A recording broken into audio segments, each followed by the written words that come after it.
Maggie! Oh my goodness me!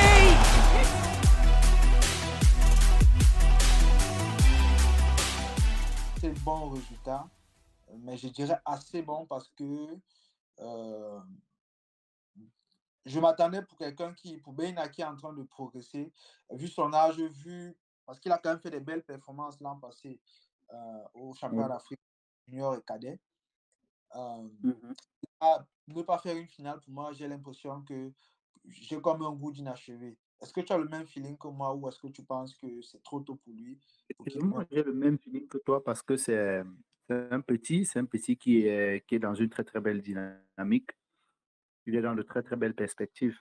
Donc, effectivement, on a un goût d'inachevé quand on le voit se retrouver à la troisième place. Parce que, après, quand tu regardes dans une catégorie comme celle des moins de 73 kilos, c'est des petits qui commencent à s'affirmer.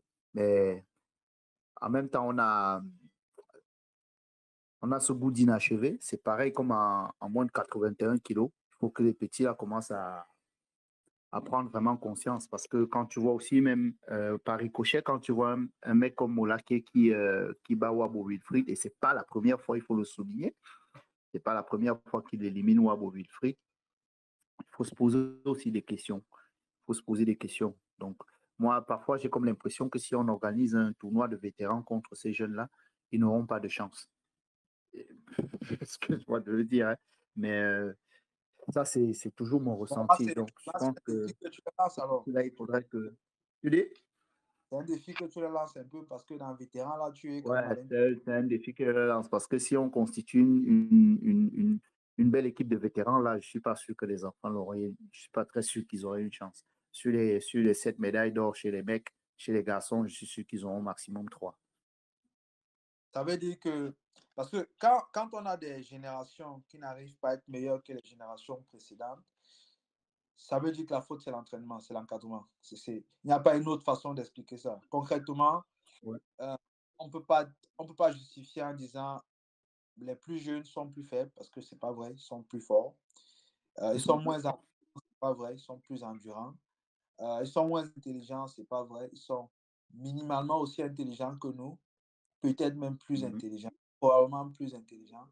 Donc, si finalement ils s'expriment moins bien, ça veut dire qu'on les encadre moins bien. Qu'est-ce qui se passe? Parce que euh, les Wabo et consorts devraient être les meilleurs de leur catégorie à l'heure actuelle. Ils devraient avoir obligé tous ces autres garçons à prendre la porte, à partir parce que la CE se fait battre. Mais pourquoi est-ce que ça n'arrive pas à se concrétiser? Est-ce que toi, tu penses qu'il y a finalement un problème d'encadrement au niveau national qui fait que l'équipe qui encadrait avant euh, n'encadre plus bien, ou alors il y a eu aussi une transition ou un changement d'encadreur sur le plan national? Parce que, pour faire simple, la génération actuelle qui est théoriquement partante, c'est la génération qui a été encadrée par certains des maîtres qui sont décédés ces 3 4 dernières années. Ouais. Euh, et la génération actuelle qui est en train de monter en puissance, c'est la génération des encadreurs, des nouveaux encadreurs. Est-ce que tu penses que finalement, ces anciens encadreurs ont produit des enfants qui sont beaucoup plus intéressants que ceux qui arrivent à produire leur remplaçant ou leur cadet? Quel est ton feeling par rapport à ça? Alors, je pense que nos papas, comme je vais les appeler, hein, nos anciens encadreurs, je pense que c'est eux qui avaient les meilleures méthodes. Tu vois, parce que après, quand tu regardes les performances que les générations avant, celles qu'on a aujourd'hui, ont eu à faire, elles sont quand même énormes. Elles sont quand même énormes.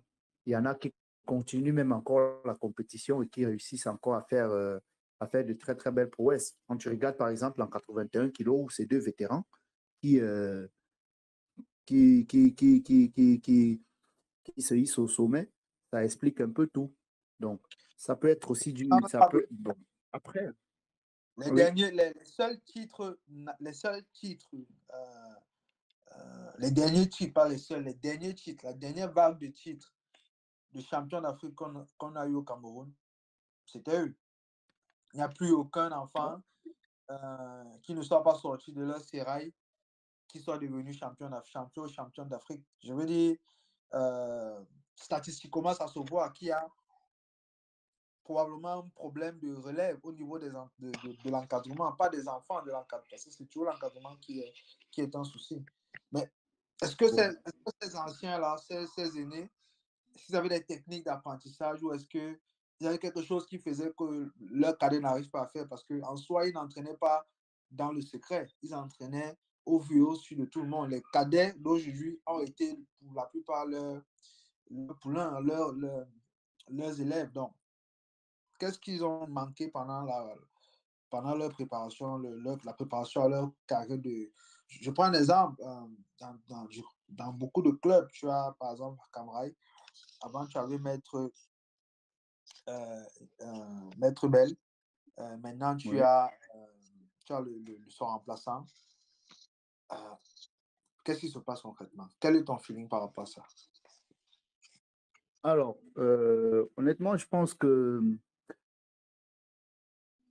l'encadrement suit, tu vois, parce que normalement, si prenons le cas de Camrail, par exemple, au niveau de l'entraînement, on est resté dans le... Tu as Maître Bell qui continue à assister, qui continue à nous assister beaucoup dans l'entraînement, qui propose toujours de très, très belles méthodes, des méthodes qui ont marché avec les générations de Moré, Moukete, Ngapupoa et tout ça. Aujourd'hui, avec les Wabo et les Samita, je ne sais pas ce qui se passe. Peut-être que le problème est beaucoup plus psychologique, parce que moi, je ne vois pas trop le problème au niveau de l'entraînement. Moi, je vois le problème beaucoup plus sur le plan psychologique, Alexis. Pourquoi? Parce que ces enfants-là, je ne sais pas si... et c'est un aspect sur lequel il faudrait qu'on y revienne de temps en temps, parce qu'on va beau entraîner un enfant physiquement, techniquement, mais est-ce que psychologiquement, on se pose des questions s'il est bien dans sa tête, s'il est préparé, est-ce qu'il est prêt psychologiquement à aborder la compétition? Parce que c'est des questions il faut beaucoup se poser. Donc, quand tu regardes parfois un enfant qui perd, ou tu vois un petit d'un certain Nakabi qui perd un combat, tu te poses des questions, tu le regardes se battre, tu te dis techniquement il est bon, physiquement il est bon, mais est-ce que psychologiquement ça allait dans sa tête? Donc, moi, c'est un aspect qu'on a toujours et beaucoup négligé chez nous, l'aspect psychologique. Moi, je pense que c'est ce qui manque un peu à nous les encadreurs. Essayer de comprendre ce qui se passe un peu dans la tête de ces enfants-là. On leur donne tout physiquement, on leur donne tout techniquement, mais est-ce que psychologiquement, on se pose des questions si ça va, s'ils n'ont pas de problème à gauche, s'ils n'ont pas de problème à droite, si l'environnement leur convient, tu vois? Donc, c'est un peu de ça qu'il s'agit, quoi. Donc, moi, je pense que le problème est beaucoup plus à ce niveau-là, psychologique. Ok. En tout cas, c'est une piste qu'on doit explorer parce que le judo dans son ensemble repose entre les mains des encadreurs. Ce sont les encadreurs qui font le judo parce que ce sont la colonne vertébrale du judo. Donc, j'espère que les entraîneurs d'aujourd'hui, dans les cadets de nos aînés qui sont en train soit de décéder, soit d'aller à la retraite, seront capables de prendre la mesure et puis de finalement remonter la pente. J'en profite pour dire...